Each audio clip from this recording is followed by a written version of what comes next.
Dari semua isi tuntutan Forum Purnawirawan TNI, tidak ada yang lebih menyentak publik selain satu hal, desakan agar Gibran Rakabuming Raka dicopot dari kursi wakil presiden. Bagi sebagian orang ini mungkin terdengar berlebihan, tapi bagi Tri Sutrisno dan kawan-kawan, ini adalah harga yang harus dibayar demi menyelamatkan Republik dari bahaya besar bernama politik dinasti. Tri Sutrisno menyatakan dengan jelas bahwa persoalan bukan pada sosok Prabowo. Ia tidak mempermasalahkan jalan Prabowo menjadi presiden, tapi soal Gibran itu cerita lain. Bagi Tri, apa yang dilakukan Jokowi terhadap kursi kekuasaan adalah bentuk pengkhianatan terhadap rakyat dan demokrasi. Jokowi dianggap telah menyalahgunakan pengaruhnya untuk mendorong anaknya masuk ke dalam puncak kekuasaan. Bukan lewat prestasi, tapi lewat manipulasi aturan dan celah hukum. Masyarakat masih ingat bagaimana Mahkamah Konstitusi tiba-tiba mengubah syarat usia lewat keputusan yang menguntungkan Gibran. Dan betapa kebetulan Ketua MK saat itu adalah ipar Jokowi sendiri. Semua orang tahu ada konflik kepentingan, tapi sistem diam. Partai-partai diam. Lembaga-lembaga negara diam. Yang bersuara justru para jenderal tua ini, yang selama ini dianggap sudah pensiun dari panggung politik.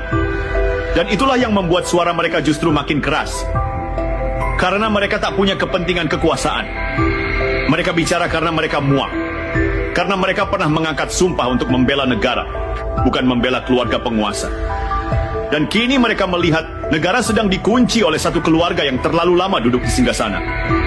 Buat mereka Gibran bukan sekadar anak presiden, ia adalah simbol dari seluruh kerusakan sistem yang dibangun selama 1 dekade kekuasaan Jokowi. Sebuah sistem yang mengandalkan koneksi, bukan kompetensi. Yang mementingkan loyalitas keluarga, bukan kapasitas kepemimpinan. Yang menjadikan negara ini bukan milik rakyat, tapi milik segelintir nama yang kebetulan lahir dari rahim kekuasaan.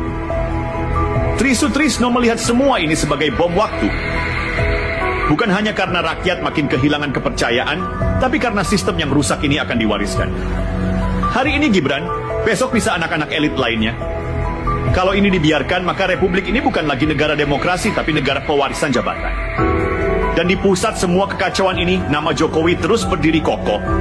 Bukan sebagai pemimpin, tapi sebagai perancang. Ia bukan hanya gagal mencegah politik dinasti, ia justru dalang. Ia bukan korban sistem, tapi pembuat sistem itu sendiri.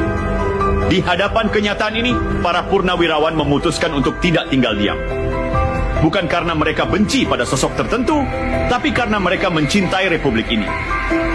Mereka tahu kalau Gibran tetap dipertahankan, maka sejarah akan mencatat bahwa negara ini pernah dibajak oleh ambisi seorang ayah untuk melihat anaknya berkuasa. Dan bagi mereka, itu adalah tragedi nasional.